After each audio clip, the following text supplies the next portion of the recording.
face to face, I embrace debate. I don't make mistakes, I just make my case. Drop spike when I'm done. What more can I say? Not bite to my tongue. I don't like the taste. I'm on and I'm on and I own my opponent. I'm always in the zone, either zoned out of zone, and then we could get it poppin'. Pick the topic if you watchin', skipping Shannon, skipping hopping. Took these sports and made them pop. Say, all right, undisputed. Looks like we have a final series, everybody. Good morning and welcome into Undisputed. Hope y'all had a fabulous weekend. I'm Jen Hale here alongside Skip Bayless and Shannon Sharp. Hi, guys. Good morning. Well, I got my 2 cases. No, we didn't bet. We didn't bet. You would not give me the points. We did not bet. Are you kidding me? You proposed the bet? I did. And now you're trying to welch? Nope. Welch? I wanted my 4.5. But I tell you what I do. Being the man that I am, we got to bet right now for 2 cases on Wednesday. Oh, whoa. Now yeah, exactly. You front run more than the Warriors front run. You must drink a whole lot of Welch's grape juice. Did you grow up on Welch's grape juice? Nope. The all-time Welch's. I will get it back. Yeah, you made the bet. I accepted the bet. No. You have to honor the bet. It's as simple as that. I wanted the 4 points, and you was unwilling to give me the 4. That's after the fact. No. Oh, wait, it's 4. I want to. No. No. You proposed it. You took it I did. Because you were front runner with your Celtics. No bet. Ha. You try to get it back. I'll 2-point game at halftime, guys. And then the Warriors, they got some revenge. Remember, they lost game 1 at home. Then they bounced back in game 2. Steph Curry scoring 29 points. Golden State beating the Celtics 107-88 at the end of the day. Shannon, when you look at these 2 games, what was the difference in game 2? Skip, I think it's 2 things. For me, is that early on, the Celtics felt they got some bad calls, and they did go get some bad calls against them. And Skip, can I propose a rule that if you win a challenge like in the NFL, you get to keep it? Because the coach shouldn't have to bail the official out. You made a bad call. I use my challenge. I lose my challenge because you made a bad call. See, they should have been able to challenge that Jaylen Brown. Jaylen Brown didn't even touch Gary Payton II. Skip, he just fell out of the air.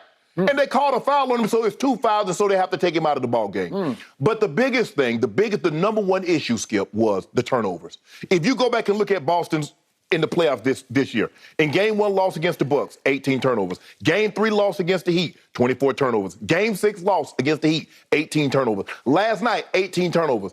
Skip, your 2 superstars have it going in the first quarter. Jaylen Brown, 13. Jason Tatum shooting the ball extremely well. He has 13. Steph is really the only one, but he's not in fuego like he was the other night. He only has 10. Nobody else has more than 6.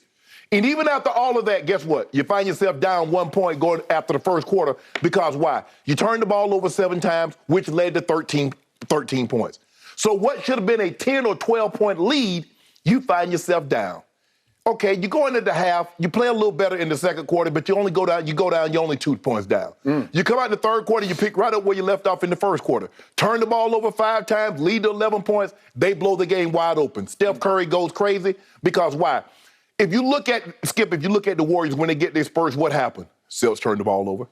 Instead of when you turn the ball over, Skip, instead of complaining, I got fouled, how about next dead ball? You go to Tony Brothers. If I'm not mistaken, I think Tony Brothers, Zach Zarber, maybe Josh Gibbons, whatever the guy was, but I know Zach Zarber because I recognize the face and I know Tony Brothers. Hey, Tony, that call you just gave them, bro, you missed that on the other end. Hey, Zach, that wasn't a foul? You didn't think that was a foul? Come on now, bro. Hey. So you think it was about bad calls? No, Skip, but I'm just saying, you're complaining about bad calls. They're not going to change it when the other team has the ball going up the court. They're getting transition threes. They're getting easy buckets. They're getting run out. It was the second most points off turnovers in the last 25 finals. You don't think that played a role in it? When you turn the ball over like they did? Skip, nobody shot the ball well for Golden State. Andrew Wiggins, 4 of 12. Klay Thompson, who we going to talk about, 4 of 19. Steph Curry, 9 of 21. Jordan Poole, 6 of 14. You should win that. But when you turn it over, you give a team 33 points. Even when they don't shoot well, you're giving them easy buckets. And one more thing. Al Horford, Robert Williams, Tice.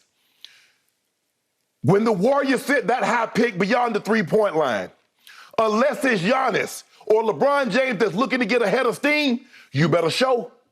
Because if you don't show Steph Curry or Jordan Poole are going to drain it, that's why they set that high pick, because they believe they have guys that can let the ball go from 27 and make it. You cannot think Draymond can't beat you rolling to the basket. Kevon Looney can't beat you rolling to the basket. Andrew Wiggins can't beat you rolling to the basket. But if you let those guys get those threes off, they can beat you.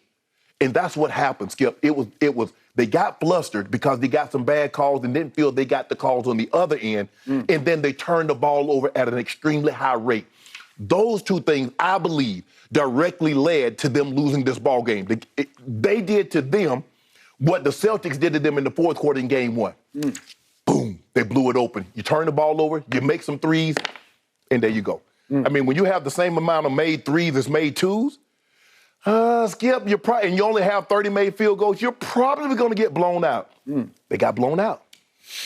Okay, it is now my turn after 11 minutes and 44 seconds of NBA analyst talk from Shannon Sharp. Now it is my turn. Okay. Big picture, what we are dealing with here are two very flawed, psychologically vulnerable, wildly inconsistent basketball teams. Both of them have proven to be wildly inconsistent all the way through the playoffs and psychologically vulnerable, because we saw Golden State at Memphis fall behind by 55 points. Correct. Is that championship DNA? I think not. We saw Boston lose. Wait a second. We're going back to Boston now. They've already lost 4 home games this playoff run. They lost 2 to Milwaukee, and they lost 2 to Miami in Boston. That's vulnerable. To me, is that championship fodder? I think not. So we're having wild, unpredictable swings here, and we start from the start of the first quarter last night when you're right.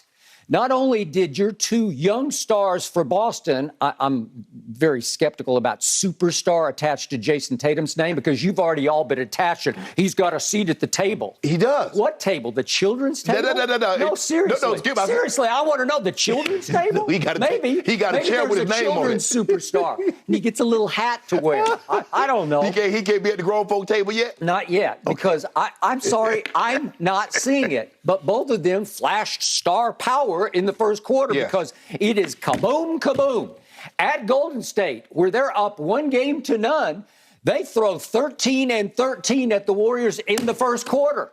They led, would you believe this, by 9 with 4:27 left. Jaylen Brown makes another 3. And I'm thinking, here it goes south for the Warriors. The Warriors are going to have to go all the way across country to Boston, trailing 0-2. And I wouldn't have written them off at that point, because they're highly capable of winning 2 games at Boston, because Boston's highly capable of losing 2 games at Boston. Absolutely. Okay? So it's looking like it's all Boston, except Boston starts to turn the ball over, starting with your soon-to-be superstar Jason Tatum, who winds up in the first half with 4 turnovers. In the first quarter. In the first quarter. But by halftime, we're looking at he and Marcus Smart both have 4 turnovers by halftime, which kept them from not blowing the game open themselves, because the second quarter was just all-time weird, because nobody seemed to want it. It's like, here, you take it. No, you take it. No, you take it. No, you take it. And we go all the way through the second quarter, and I look up at halftime, and I'm thinking, wait a second, Golden State is leading at halftime? I have no idea how they were leading at halftime,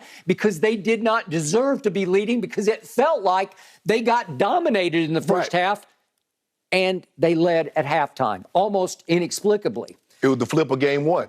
You look up and you look at Boston. I kept saying, how is Boston hanging in? How did they withstand 6 threes from Steph in the first quarter? Well, the truth was that the 2 young stars, not superstars, but the 2 young Boston stars, threw a combined Steph haymaker at Steph's team. Yes. And Steph's team didn't fold, right? And it was partly Steph, as you say, in the first quarter, but it was a little bit of everybody. Right. I can't even make heads or tails of this, because Steph only made 1 3 in the first quarter. Right. And yet, at the end of the day, at the end of the first quarter, wait, Golden State's ahead by 1, and they've each scored 13 and 13? That's impossible. Okay, now we go to the fateful third quarter. Well, as Derek White said after the game, it's been, I'm paraphrasing, but he said it's just been drilled into our brain. They're third quarter. They own the third quarter. They have the whole year. They are a third quarter team. The scouting reports scream third quarter team. And yet Boston ended up getting blown off the floor in the third quarter by a team that they knew that's who they were, That's right? who they are. Okay, so to your point, the game starts going nip, tuck, back, forth, up, down, right, left, north, south. All through the first part of the third quarter, it was still way up for grabs. And then a weird thing happened, and I'm going to beat this drum, because as bad as Klay Thompson was, and I don't know if he's ever been much worse than, what was he, 4 of 19. 4 of 19 and 1 of 8 from 3. Despite all that, who turned the game around for the Golden State Warriors? I suggest it was Klay Thompson. That 3? Yep. If we could see these 2 shots, he makes 2 in a row. Actually, there was a Steph shot in between. But remember, Steph had done nothing. Steph had missed his first 2 threes of the third quarter. So it's a nip-tuck game. It's a back-forth teeter-totter game. And here we go. And Klay finally runs full circle, comes off a pick, and he nails it, and he looks up to the crowd like,